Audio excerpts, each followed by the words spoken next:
hemos escuchado en muchas ocasiones plantear la cuestión de la supervivencia cuando nos referimos al Estado de Israel, y ha sido un argumento muy utilizado. Fundamentalmente Enzo Traverso cuestiona esta idea, porque está relacionado de alguna manera con la razón de Estado. La razón de Estado, que es un concepto que a veces es esgrimido por dirigentes políticos, autoridades, es cuestionable éticamente, él dice, pues sería una forma de el fin justifica los medios. En ese caso, el fin es mantener la seguridad de sus ciudadanos, para lo cual recurrimos a cualquier medio, medios que en muchos casos son ética y moralmente reprochables. Entonces, lo que dice Traverso fundamentalmente es: lo que es cuestionable en la conducta de un individuo no puede ser aceptado en la conducta de este Estado. ¿Sí? Hemos escuchado en muchos casos cómo, de alguna manera, que el Estado de Israel libre guerras con su entorno árabe es por una razón de supervivencia. Ahora, los conceptos que de alguna manera aparecen en el Lebensraum, esa necesidad de expandirse, desarrollarse y ser, entre comillas, un Estado exitoso, muestra esta manera un tanto natural, entre comillas, de pensar, o salvaje, de pensar el mundo, ¿sí? En donde hay contrincantes o enemigos que compiten por recursos escasos. Fíjense cómo de alguna manera la realidad de ese territorio de Oriente Próximo, muy limitado en cuanto a posibilidades de recursos naturales y desarrollos agrícolas y desarrollos industriales, significa una especie de competencia no solo con el espacio natural, sino también con enemigos que quieren apropiarse, entre comillas, de ese territorio. Esta idea de competencia o de civilizaciones o culturas que triunfaban y podían desarrollarse también está en Herbert Spencer, cuando habla él de que fundamentalmente a veces los retos de la naturaleza ahogan las posibilidades de desarrollo comunitario, mientras si la comunidad, el grupo humano, tiene esa posibilidad de desafiar esos retos y superarlos, puede constituirse en un Estado. En el caso del Estado de Israel es notable los progresos que tuvo desde su fundación, muy notables son. Tiene que ver con varias cuestiones, ¿sí? Pero en muchos casos, para muchos israelíes, el haber triunfado en guerras, ¿sí? Fundamentalmente la guerra que se inicia en el año 48 con los árabes, la de la guerra del 67 o del 67, la guerra de los 6 días o la guerra del Yom Kippur del 73, fueron como de alguna manera para muchos indicadores de que se estaba en el camino correcto, indicadores de éxito. A la vez, el desarrollo, por ejemplo, rural en zonas semiáridas o áridas, o las posibilidades tecnológicas que ha desarrollado Israel, puede ser visto como una idea de que aceptaron sus desafíos y los superaron. Y fíjense cómo está conectada con esta idea del espacio vital, Lebensraum, o las ideas propias que se gestaron en el siglo XIX. El segundo punto que es tratado en el libro y que nosotros seleccionamos para comentar es sobre el ejercicio de la violencia y el derecho a la resistencia. Ahí el autor hace reflexiones muy profundas sobre cómo se ha utilizado la violencia como forma de resistencia, ¿sí?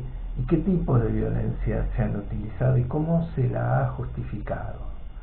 Entonces hace referencia a, sobre todo, los partisanos que se opusieron al régimen nazi en Francia, en Alemania, en Europa del Este, fundamentalmente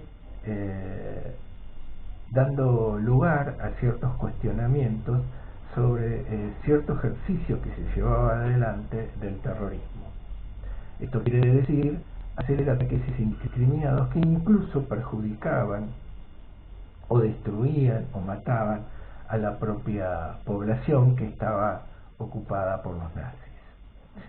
Entonces, ahí es una referencia compleja al ejercicio de la violencia fundamentalmente de los colonizados, trayendo a el autor que ha sido un poco referente en estas cuestiones durante los procesos de descolonización de África y Asia, Frantz Fanon, que ya hicimos mención.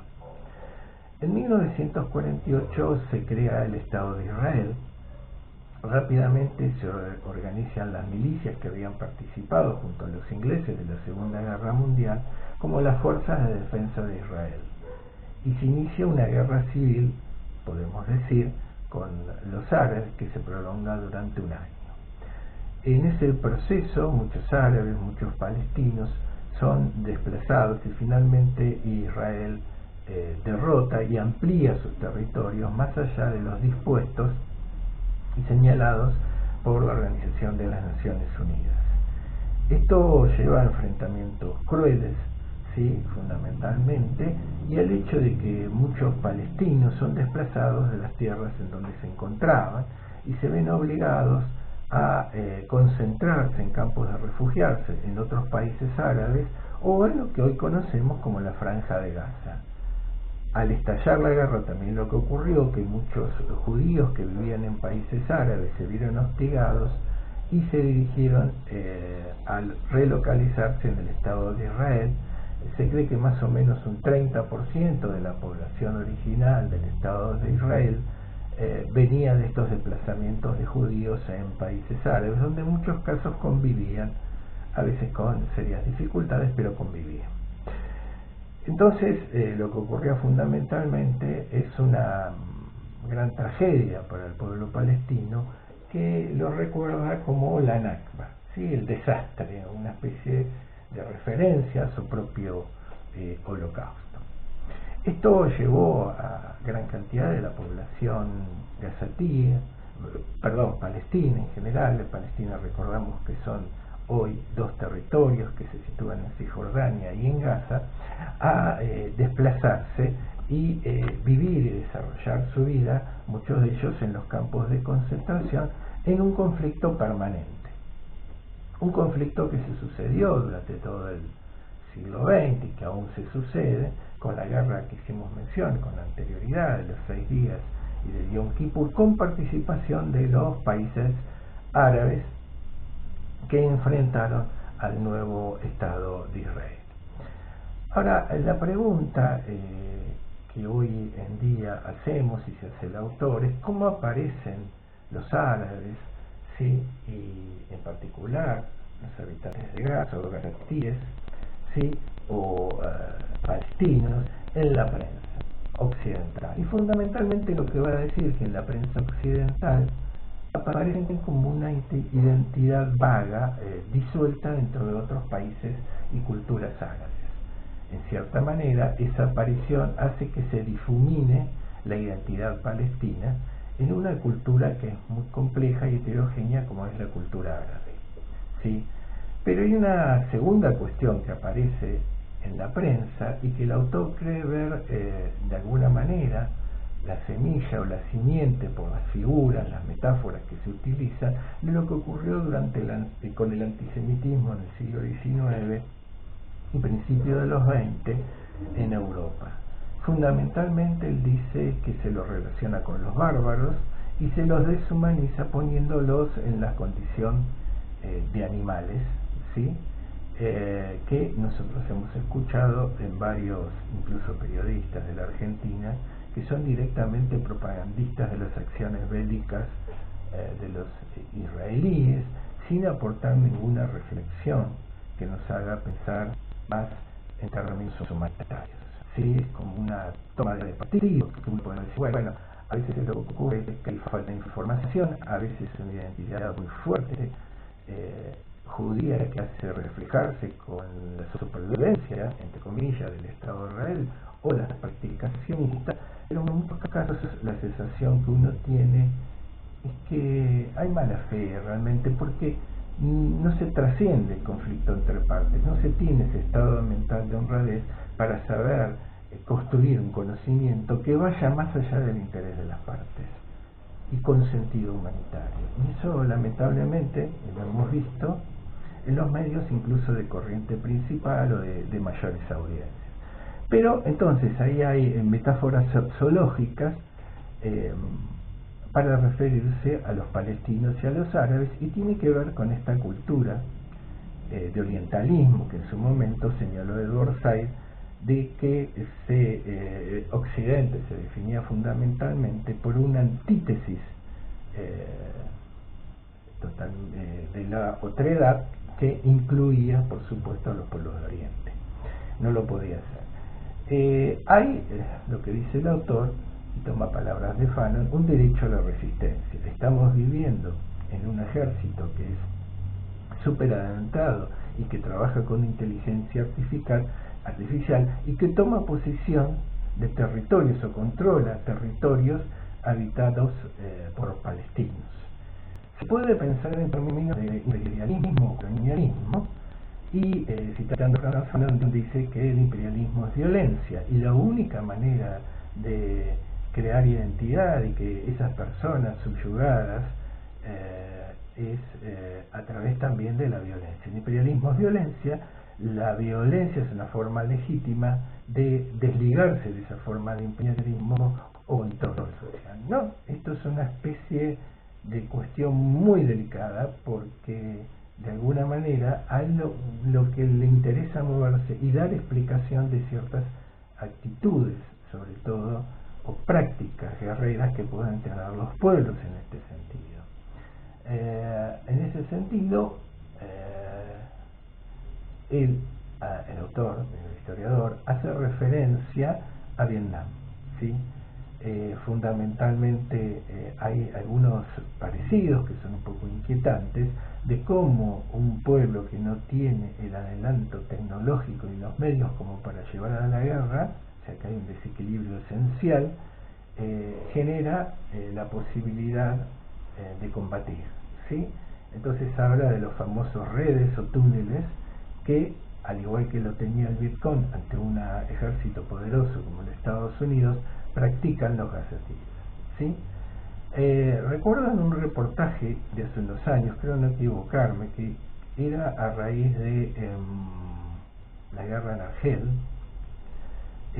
que uno de los dirigentes del Frente de Liberación Argelino decía que ellos no tenían ni los aviones ni los armamentos de avanzada y debían de alguna manera recurrir al terrorismo.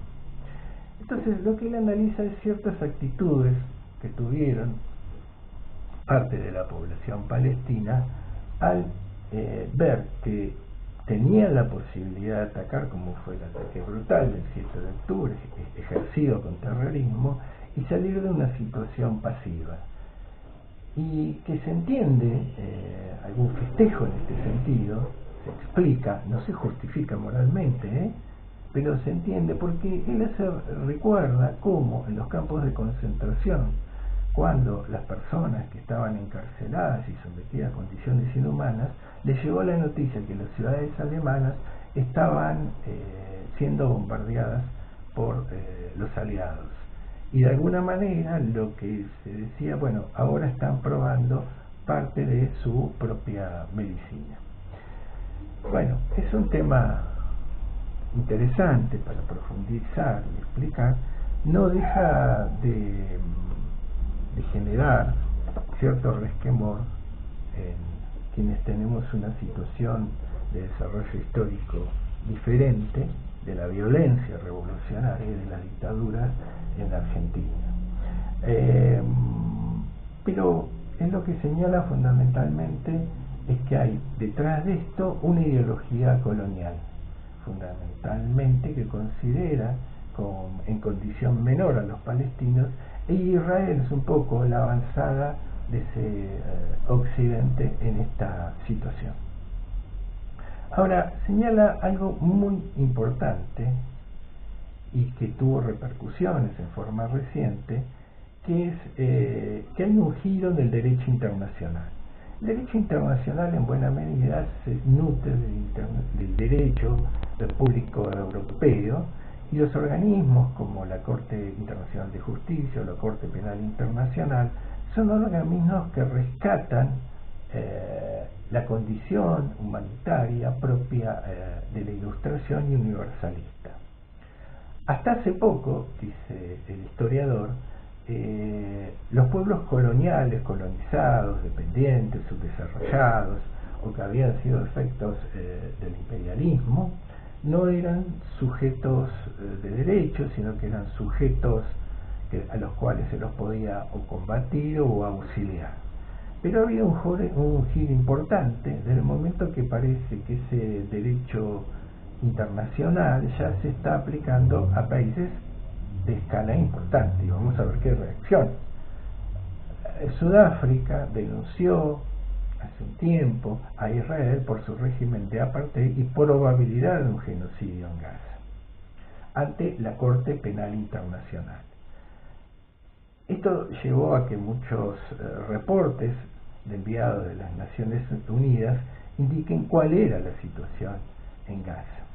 Y la Corte Penal Internacional libró, en función de esos reportes, orden de captura contra Benjamín Netanyahu y los líderes de Hamas por ser responsables de un probable genocidio. Esto es muy importante porque es un cambio central. Por supuesto, esto fue rechazado por Israel. Es difícil, viendo algunos medios alternativos, como un documental de Al Jazeera, no pensar en términos de genocidio.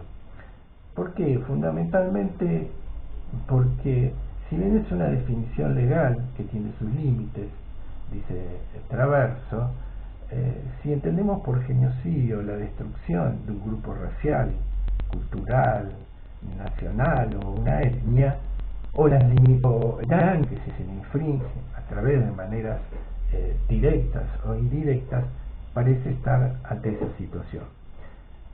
Sobre todo si se analizan ciertos discursos de la agrupación de ultraderecha que sostiene a Netanyahu y algunas declaraciones que parecen pretender un Estado en ese sentido étnicamente uniforme, ¿sí? Entonces, desde ese punto de vista ha habido una reacción internacional, a veces más allá que la corriente principal en los medios, como decíamos antes, tiene una orientación absolutamente de sesgo o parcial, esto ha llevado a ciertas cuestiones defensivas de la retórica, como es acusar de terrorista, de antisemita, de la estrategia del Estado de Israel, a aquel que manifiesta un tipo de solidaridad con los gazatíes o con los palestinos.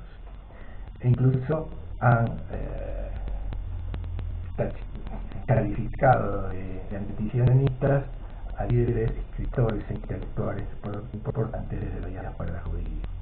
Entonces ha surgido también una oposición fuerte que se manifiesta en algunos ONG, como se llama Movimiento Judío por la Paz, o No en mi nombre, así que denuncian el genocidio en Gaza.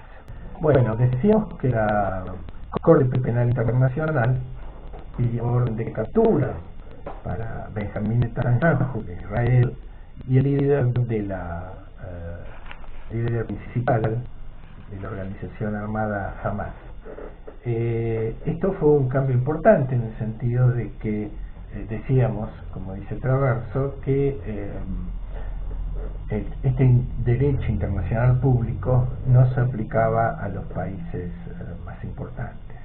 Y esto tuvo su reacción. Hace muy poco, Trump, en una muestra de alineamiento a Israel muy pública, emitió una orden ejecutiva por el cual sancionaba a los jueces de la Corte Penal Internacional,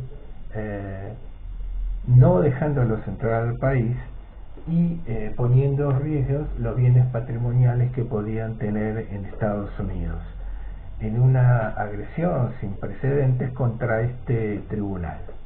Incluso el fiscal de las Juntas, Moreno Campo, en una entrevista reciente, se refirió a este hecho como un hecho extraordinario. Pero que hay que verlo fundamentalmente en este cambio del derecho internacional.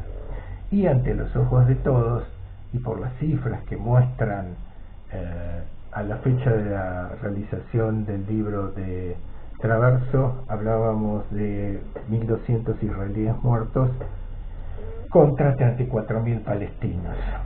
Hay algo que dice Traverso que es muy importante, y es que la narrativa oficial de Israel del 7 de octubre es que se produjo el principal pogrom que se había realizado prácticamente desde el Holocausto. Nunca había habido un asesinato tan masivo de civiles israelíes. Y con esta narrativa Israel se ponía en víctima de esta situación y hacía referencia a una memoria que es cara para toda la humanidad y no solamente para la comunidad judía.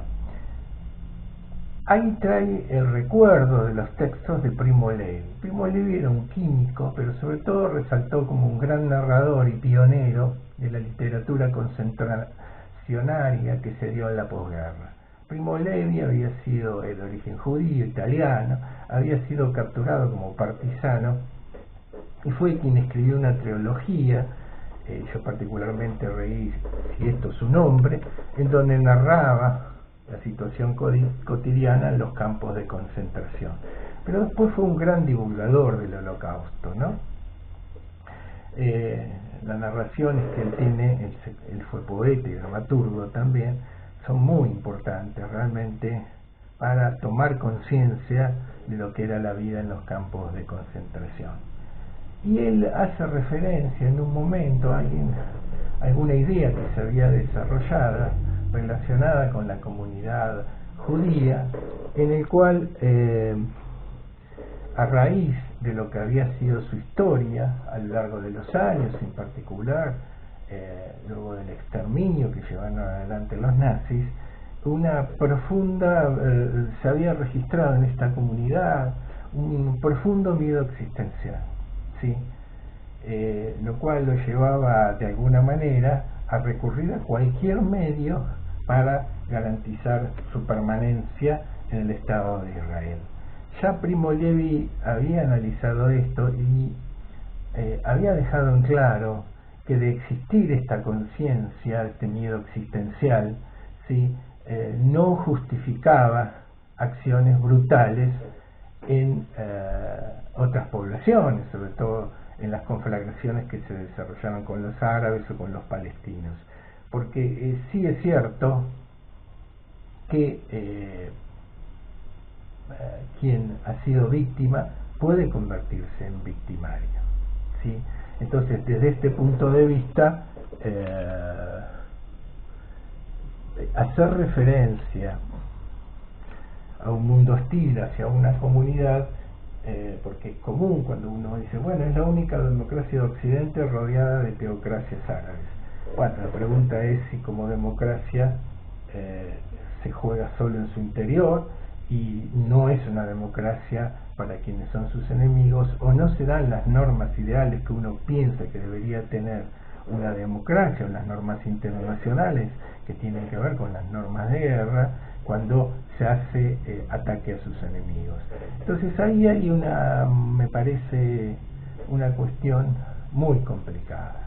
Y finalmente entra en un terreno de comparación o de rememoración notable cuando él dice que las fotografías que aparecen del ejército israelí tienen una crueldad increíble cuando festejan o hacen picnic de un pabellón hacia la franja de Gaza, donde se observa la destrucción que está haciendo el ejército israelí, y los mismos militares graban y festejan la destrucción de edificios o los bombardeos, ¿sí?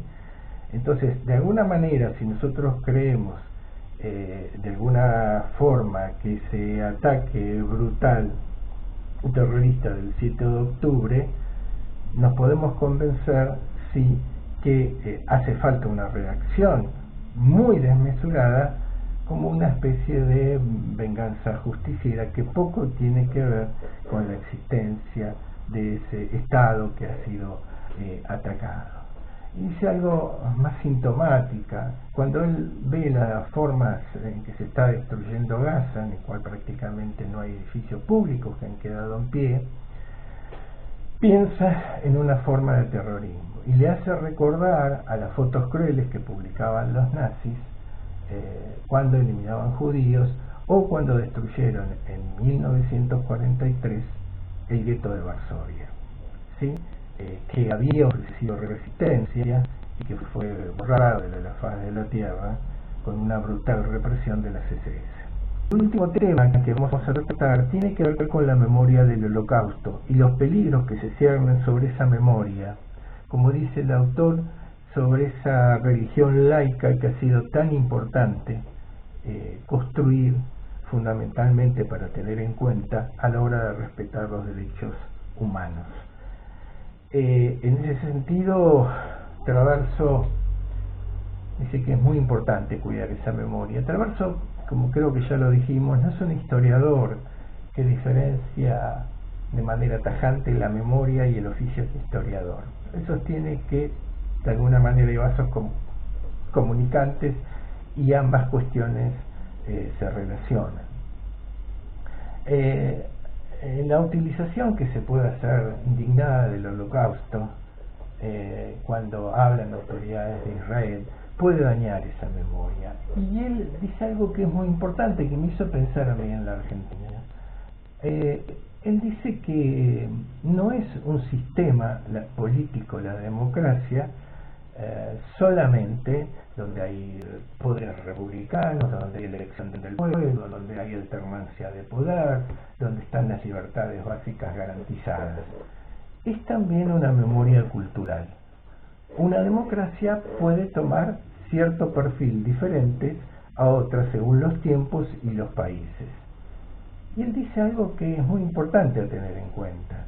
Él dice que las democracias europeas, la Unión Europea misma, fue construida en contra del fascismo, en contra de lo que había ocurrido con el fascismo, en contra de las guerras que llevó a enfrentarse a países europeos, y sobre todo sobre una base de acuerdos de que no tenía que volver a ocurrir ese tipo de ideología en los gobiernos que podía llevar a catástrofes humanitarias. En ese sentido, la Unión Europea es un éxito que llevó a países que durante años se habían enfrentado a naciones, ¿sí?, a constituir una unidad político-administrativa. Ahora, esa memoria que se construyeron esas democracias se hizo en contra del fascismo. Y uno piensa en Argentina y en los consensos que se generaron a partir del 83 y la victoria del radicalismo con Raúl Alfonsín y los acuerdos que se generaron con la oposición con respecto a considerar como una etapa nefasta la dictadura y lo que había ocurrido en dictadura. Y sobre eso se construyeron muchos consensos y fue parte de la cultura democrática de la Argentina. Y en esto lo que habría que pensar cuando en el actual gobierno hay fundamentalmente expresiones negacionistas o aún diríamos relativistas, cómo de alguna manera cruje estos consensos populares que se habían conseguido. Es una cuestión para pensar, sobre todo cuando él dice que es una cultura la democracia, un conjunto de creencias, un conjunto de mitos y un conjunto fundamentalmente de memorias. Y en este sentido es bastante significativo lo que dice que esa religión laica hay que cuidarla y esa utilización que hace el Estado de Israel es muy peligrosa, sobre todo tachando de antisemitismo aquellos que muestran alguna crítica al Estado de Israel por más mínima que sea. Ahí lo que él analiza fundamentalmente es quiénes son los que se empiezan a movilizar, por ejemplo, en Estados Unidos o en Europa, pero sobre todo en Estados Unidos, como no ocurría desde la guerra de Vietnam en la década del 60, quienes se oponen a la destrucción de Gaza y al proceso de deshumanización que se está llevando en esta guerra, donde parece no respetarse ningún principio en ese sentido. Entonces él dice, bueno, tenemos jóvenes nacidos en Estados Unidos de origen colonial, ¿sí? Tenemos afroamericanos que ven una forma de imperialismo en lo que hacía Israel con los palestinos, fundamentalmente, y tenemos una comunidad judía internacional muy importante, muy liberal, muy cosmopolita, que también se opone, ¿sí? Que incluso son los que llevan adelante los procesos de ocupación de las universidades, las charlas, las conferencias y la concientización. Así como muchas veces se dijo que la guerra de Vietnam y el imperialismo norteamericano en el interior de los Estados Unidos había sido ganado, entre otros, por un movimiento popular en el cual tuvieron importancia fundamental los periodistas liberals que desde el frente reportaban lo que estaba ocurriendo en Vietnam. Ahora se empieza a crear una conciencia sobre lo que está ocurriendo en la guerra en Israel y en Gaza, entre Israel y los palestinos. Y a veces esa toma de conciencia es difícil porque existe una corriente principal, un aparato de prensa muy fuerte que descalifica, ¿sí?, a los límites del ridículo, como líderes intelectuales, escritores, judíos, de tacharlos de antisemitas. Confunden intencionalmente el antisemitismo con el antisionismo o la crítica o el cuestionamiento a lo que está llevando como guerra el Estado de Israel. Y otra cosa que es muy llamativo es lo de las derechas o ultraderechas en Europa, que llevan adelante una estrategia de acercamiento con Israel y lo ven como un puntal de Occidente, y hacen hasta viajes rituales. Con nuestro presidente también lo tuvimos, que hizo un viaje ritual en algunos países difíciles de comprender esa conversión repentina al judaísmo. Pero él dice que en el caso europeo, fundamentalmente, tiene que ver con lavar sus propias culpas y alejar cualquier sospecha de tener orígenes en el fascismo histórico. Pero también es una estrategia que se maneja en la retórica pública para criminalizar a la izquierda, sobre todo la izquierda que denuncia el genocidio en Gaza, tachándolos de antisemitas. Y finalmente, hay algo que realmente es muy importante, que esa solidaridad tiene que ver con explotar los sentimientos islamofóbicos o arabofóbicos que tiene la comunidad, sobre todo cuando se ve amenazada por la inmigración. En el caso de Alemania, la inmigración ha sido muy importante históricamente y en forma reciente, y se ve amenazada también culturalmente, sobre todo algunos atentados que han hecho individuos que han adscrito a las corrientes más fundamentalistas y han generado terror en la urbe occidental. Si bien antes Occidente avanzaba sobre los pueblos, entre comillas, bárbaros, colonizándolos y conquistándolos, hoy, dice el historiador, se siente como una ciudad sitiada. Por eso ha surgido y ha emergido de manera fuerte, esto puede ser una de las razones y una de las explicaciones, un discurso de una extrema derecha que reivindica una política, por ejemplo, anti-inmigración, pero que también persigue esta cuestión de derrotar a sus adversarios políticos demonizándolos. Se podrían decir algunas cuestiones más. Yo creo que se pierde mucho de la riqueza del pensamiento del autor cuando uno hace una síntesis, un comentario, porque ciertamente tiene realmente una profundidad de pensamiento por ser un especialista en el tema, que más vale tenerlo en cuenta. Ahora, ¿cuál es el riesgo?, dice él. Bueno, el riesgo es que se deteriore esa memoria, esa utilización que se hace esa memoria, instrumentación de la historia para justificar las acciones bélicas del Estado de Israel, o esa política de tachar a todos de antisemitas. Hemos escuchado, por ejemplo, en Argentina hace poco que han tachado de antisemitas a la Cruz Roja, a Pérez Esquivel, o habla de silencios cobardes. Me parece que hay un extremo del discurso que llevan adelante algunos dirigentes, incluso en la Argentina, volcados en la extrema derecha, que no ayuda a la causa de la paz. Tampoco es lo que hace el gobierno ayuda a la causa de la paz, el actual gobierno. ¿Qué es lo que deberíamos tener nosotros, me parece a mí, como objetivo? Sobre todo, enriqueciendo una tradición que ha sido importante en la Argentina.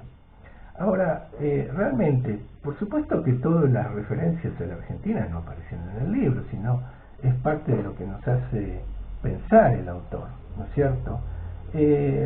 Entonces, esa memoria hay que mantenerla fundamentalmente presente, sobre todo porque ha sido la base para juzgar otros genocidios en Ruanda, en la guerra en Bosnia y Croacia fundamentalmente, o los genocidios que han ocurrido en África. Ha sido una memoria muy importante, y en todo el desarrollo de los derechos humanos, y fundamentalmente en la definición del concepto mismo de genocidio, de los crímenes de guerra, de los crímenes de lesa humanidad, que tienen su origen en esa reflexión sobre lo que ocurrió con la comunidad judía.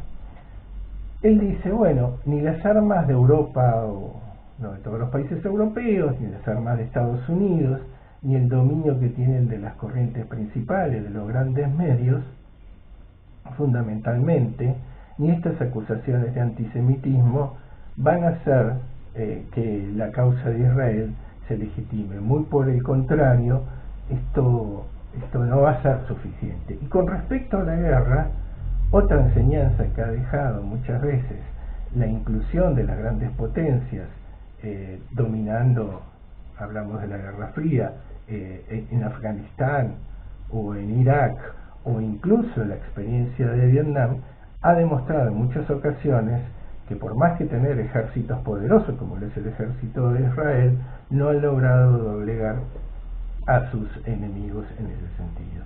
Pero la preocupación del historiador es fundamentalmente qué es lo que va a ocurrir con esa memoria.